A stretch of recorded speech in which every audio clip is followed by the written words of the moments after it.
Karena dari awal ini ngaji untuk seneng ya, untuk farhah. Farhah itu seneng. Tidak tahu saya bacanya Farhatul Aidin wa Falahul Faizin ya Pak Ketua, Pak Tamam. Saya cerita sedikit tentang seneng ya, al-farah ya. Dalam Islam seneng itu sudah ibadah. Jadi di antara ibadah terbaik manusia itu seneng. Jadi kalau analoginya kita dikasih rumah teman atau mertua atau guru atau siapa saja, hal paling menjengkelkan itu ya sudah dapat gratisan gerutu. Gerutu itu gremeng. Nah ini kita sudah pakai buminya Allah itu gratis, pakai airnya ya gratis, pakai oksigen ya gratis, kok masih berutuh, itu sudah jadi hamba yang nggak bener itu. Jadi bayangkan kalau kita pakai oksigen bayar, pakai buminya bayar, pakai airnya bayar semua, kayaknya kita tidak mampu membayar. Dan kita sama Allah hanya disuruh ikrar, disuruh sujud. Pentingnya ilmu satu bahwa itu akan menjadikan satu perilaku. Misalnya begini ya, dulu itu kiai-kiai Jawa zaman dulu itu berpatokan karena dulu pemerintahan Hindia Belanda, saya ulang lagi masih pemerintahan Hindia Belanda. Itu dalil yang sering diutarakan itu sebaik-baiknya umara itu yang datang ke ulama, terus sejelek-jeleknya ulama itu yang datang ke umara. Tapi semenjak pemerintahan Indonesia dan kemudian ditandai beberapa tokoh kayak Gus Wahid putra Kiai Hasyim jadi Menteri Agama, ada Gus Wahid putra Kiai Wahab juga jadi Menteri Agama, ada Kiai Fatur Rahman keluarga Mbah Maimun, keluarga Sarang juga pernah jadi Menteri Agama. Kemudian bersamaan dengan itu dibangunlah satu pegangan ilmu. Pegangan ilmu ini penting karena ini yang mengilhami semua orang Islam, terutama ya utamanya ulamanya. Ada seorang ustadz, seorang guru ngaji yang karena melihat rata-rata penguasa itu zalim ya, datang ke Harun ar-Rasyid. Ini perlu disemak, datang ke Khalifatullah atau Amirul Mukminin Harun ar-Rasyid.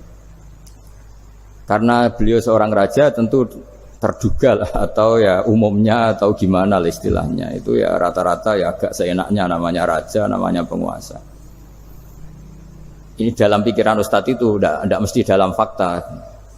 Kemudian si ustadz itu matur, ya Amirul Mukminin, inni nasihun lak famusyaddidun alaika fala tajidanna fi nafsika syai'an. Saya ini mau nasihati Anda, kemudian saya cara nasihati itu keras. Tolong jangan dimasukkan hati. Dia bilang famusyaddidun alaika. Saya nanti kalau nasihati itu keras sekali. Tolong dimaklumi karena ini penting, karena Anda harus dinasihati secara keras. Tapi sebelum nasihat itu diutarakan, kata Harun ar-Rasyid, karena beliau Bani Abbas dan beliau orang alim, termasuk muridnya Imam Malik. Kata Harun ar-Rasyid, uskut, kamu diam Ustaz. Inna Allaha ta'ala arsala man huwa khairun minka ila man huwa syarrun minni. Wa ma'adzalika yaqulu Allahu ta'ala faqula lahu qawlan layyinan la'allahu yatadzakkaru aw yakhsha. Jadi ini sekaligus etika dan norma ya bagi semua dai di Indonesia dan semua kita. Wahai Ustadz, kamu diam. Allah Ta'ala itu ngutus orang yang lebih baik ketimbang kamu, yaitu Nabi Musa, ke orang yang lebih jelek ketimbang saya, yaitu ke Fir'aun. Itu saja harus pakai etika faqula lahu qawlan layyinan. Kamu harus ngomong yang halus. Jadi intinya ini Harun ar-Rasyid komplain. Kamu itu kalau jadi ustadz ngaji kira-kira gitu. Jadi betapa baiknya orang dulu memahami Quran. Jadi Quran itu dibaca, kemudian kita mungkin baca terus jadi cerita, mungkin ada yang baca jadi perilaku, ada yang baca kemudian itu mengilhami, membentuk. Nah kira-kira itulah yang membentuk kiai-kiai alim di NU, di beberapa pesantren maupun orang-orang alim di luar NU. Asal ngajinya dan bacanya seperti kita, pasti seperti itu. Karena cara berpikir tadi sudah. Jadi akhirnya si ustadz tadi keluar dan minta maaf, anta a'lamu minni, ternyata engkau lebih alim ketimbang saya. Jadi kalimat famusyaddidun alaika, saya akan keras cara memberi nasihat, itu yang diket, yang dipotong, yang dibatalkan atau yang diralat oleh Khalifatullah Harun ar-Rasyid. Yaitu Dikatakan Inna wa ta'ala arsala man huwa khairun minka ila man huwa syarrun minni. Yaitu Allah mengutus orang yang lebih baik ketimbang kamu, yaitu Nabi Musa, ke orang yang lebih jelek ketimbang saya, yaitu Fir'aun. Itu pun harus faqula lahu qaulal layyinan. Cara berdakwah harus dengan kata-kata yang halus, yang lembut, yang indah. Dan dengan kata-kata itu diharapkan la'allahu yatadzakkaru aw yakhsha. Semoga yang didakwai menjadi ingat. Sehingga dengan kemampuan ilmiah seperti ini menjadi pegangan bersama bahwa kita sebagai dai atau sebagai tetangga atau sebagai sama-sama warga Indonesia, bawaan kita memang harus faqula lahu qaulal layyinan la'allahu yatadzakkaru aw yakhsha. Kemudian dalam disiplin ilmu yang lain, halus itu tidak kuat. Angin itu ya halus, tapi kalau di manage itu jadi kekuatan yang dahsyat. Begitu juga air dan sebagainya. Sehingga tidak perlu khawatir terus kalau dakwah halus itu tidak punya efek yang signifikan. Tidak juga. Allah Ta'ala itu pengelola angin. Angin itu kekuatannya dahsyat. Sehingga Nabi Sulaiman dikasih kekuatan angin dan bisa terbang kemana-mana. Kemudian sekarang jadi teknologi yang banyak memanfaatkan angin.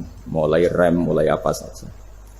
Sehingga dari cerita saya ini kemudian terus kiai-kiai itu membentuk dakwah termasuk di ekonomi dengan cara yang rileks. Nah, cara rileks itu satu tentu dimulai dengan ilmu. Misalnya begini, saya beri contoh. Ketika ada orang melafadzkan kalimat la ilaha illallah, tiada Tuhan selain Allah. Kemudian kalimat ini mungkin kalau orang NU baca itu rutin ya, karena kiainya kelamaan ya yang ikut sambil tidur ya. Kalau tahlil itu disebut kiai tertentu itu mesti yang belakang wah suwi itu kalau kiai itu lama itu. Nah, kiainya juga karena jadi lakon ya, kan lebih semangat karena pegang mic. Biasanya gitu di NU itu. Kalau khotib mesti semangat karena yang pegang mic, yang dengerin mesti ngantuk karena monoton gitu.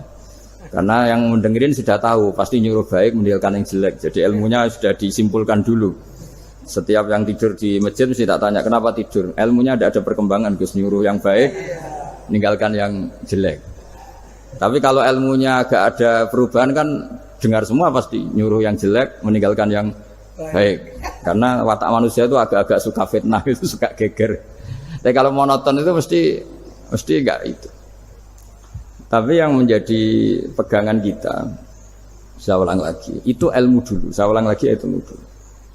Saya berkali-kali menyontohkan, kalau ada orang kafir, orang yang tidak bersyahadat 70 tahun, kemudian dia bersyahadat sekali saja di akhir hayatnya, itu kata Allah, qulil ladzina kafaru iyantahu yughfar lahum ma qad salaf. Katakan ke mereka yang kafir, jika dia mau bersyahadat, itu masa lalunya diampuni semua. Sehingga kedahsyatan kalimat ini luar biasa. Orang yang kafir 70 tahun saja, barokahnya la ilaha illallah ini, dosanya bisa diampuni semua. Nah, kemudian karena ilmu ini tidak begitu populer atau kurang dipopulerkan atau kita sendiri kurang menghayati, sehingga la ilaha illallah itu lebih dianalisis cara lafadz ini, pelafatannya ada sanadnya ndak ya. Terus cara melafatkan bareng-bareng seperti itu ada tumpengan ini bid'ah enggak ya. Jadi pertanyaannya sudah tidak tentang keramatnya atau sakralnya atau fadilahnya la ilaha illallah, tapi sudah macam-macam. Wiridan cara seperti ini ada hadisnya enggak, legal enggak, terus ada sanadnya enggak. Jadi saya mohon semohon-mohonnya untuk teman-teman yang di Al-Iman itu harus ngaji ya. Ngaji itu nanti kamu tahu cara mandang sebuah ibadah atau perilaku atau apa sajalah tahu. Karena al-ilmu yurisul ahwal, ilmu itu bisa mengilhami cara pandang. Dulu yaitu saya ulang lagi, ketika zaman Hindia Belanda, karena pemerintahnya Hindia Belanda itu ulama-ulama keras sekali, sejelek-jeleknya ulama itu yang datang ke Umarok.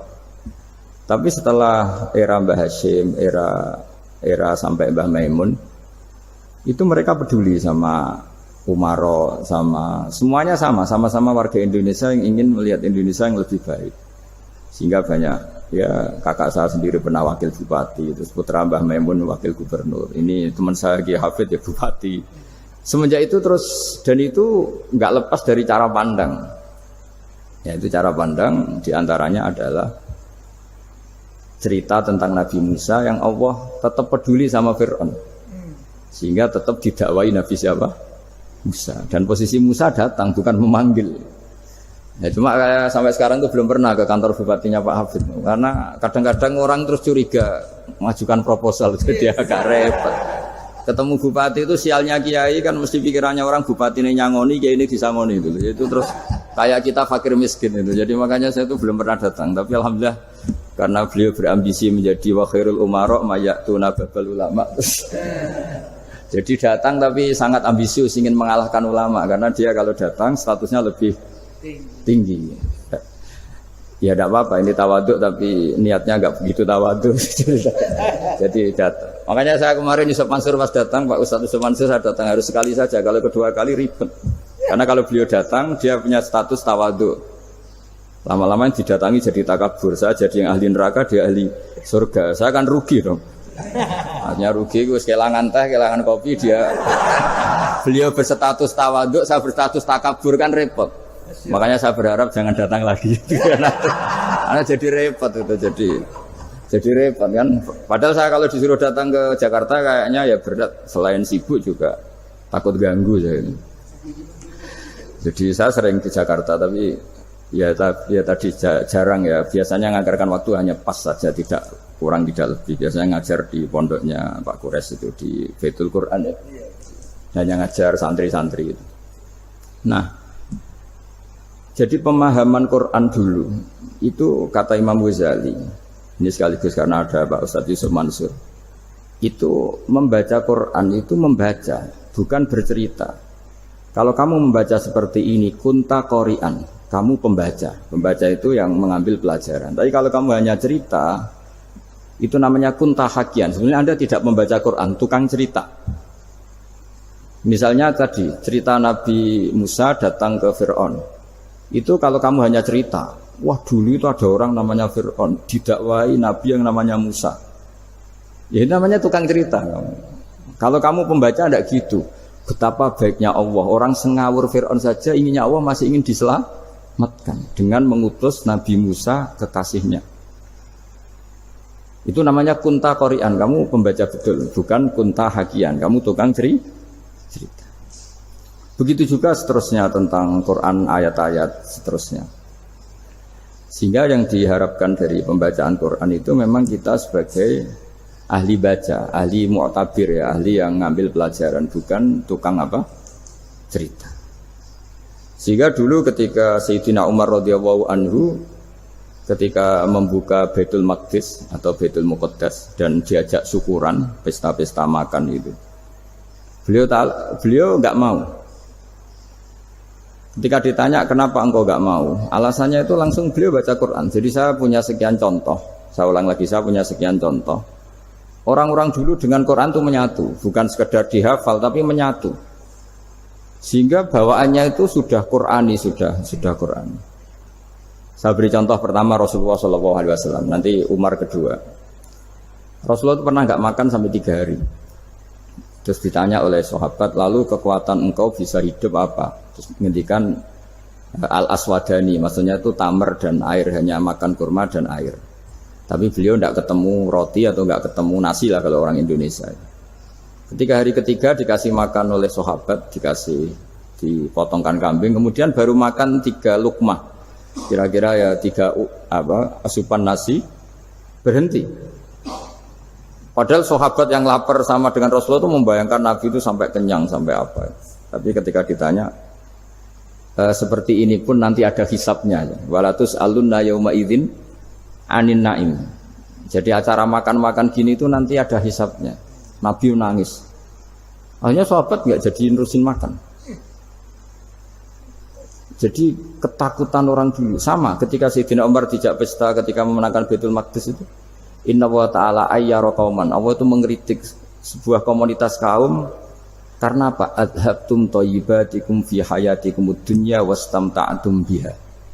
Kamu adalah orang-orang yang jatah nikmat kamu sudah kamu habiskan di dunia. Adhabtum itu kalian habiskan jatah kenikmatan kamu di dunia. Wastamta'tum biha, kamu di dunia sudah berpuas-puas. Maka jatah Anda sekarang di akhirat habis. Sehingga Sayyidina Umar enggak mau pesta-pesta karena takut jatah nikmatnya habis. Kata beliau terus astabqi thayyibati, akan saya sisakan sisi-sisi kebaikan saya supaya tidak habis. Corong Jawa itu jadi entek-entekno biar jatahnya masih. Sehingga di dunia kiai itu ya meskipun saya akrab bupati, akrab mungkin wakil gubernur, saya itu ya jarang ketemu. Karena kalau orang Jawa bawaannya ketemu ya makan-makan, guyon-guyon. Nak keterusan ras demel swarga. Makanya saya pastikan Pak Yusuf Mansur kesini tidak akan saya jamin, biar aja, biar jatahnya masih. Jadi ini bukan karena saya bakhil, biar jatahnya masih. Ya, jadi itu ilmunya kiai. Nah, efek dari ilmu ini dahsyat. Kalau Anda berpikir tentang nasib Anda di akhirat, nanti bawaannya juga tidak akan mudah menyalahkan orang lain, tidak akan menghakimi orang lain karena sibuk dengan dirinya sendiri, tapi tidak dengan makna egois, tapi makna orang baik itu siapa? Orang yang sibuk dengan app pada dirinya, dengan kekurangan pada dirinya, saking sibuknya mikir app-nya sendiri, tidak sempat mengoreksi app-nya orang lain. Itu awal ilmu. Ilmu itu tidak dimulai dari larangan. Kalau larangan karuan, tidak termasuk ahli surga orang yang suka mengadu domba, tidak termasuk orang baik yang cari kesalahan orang lain. Itu namanya pelarangan. Tapi ilmu itu di atas nahi, di atas pelarangan itu. Kamu punya kesadaran bahwa kamu itu yang penting selamat dulu, jangan memikirkan orang lain. Dengan makna bukan egois, tapi dengan makna supaya tidak menyalahkan orang lain. Nah, saya termasuk ya boleh dikatakan kiai lah, yang paling fanatik bahwa semuanya itu harus dimulai dari ilmu. Ya saya ulang lagi, dimulai dari ilmu. Nah, dari sini kemudian saya berharap Indonesia menjadi damai, menjadi baik. Itu bukan karena kita baik-baik banget, ya tidak mungkin kita ada nabi, tapi karena sudah sibuk dengan memikirkan kesalahan diri sendiri.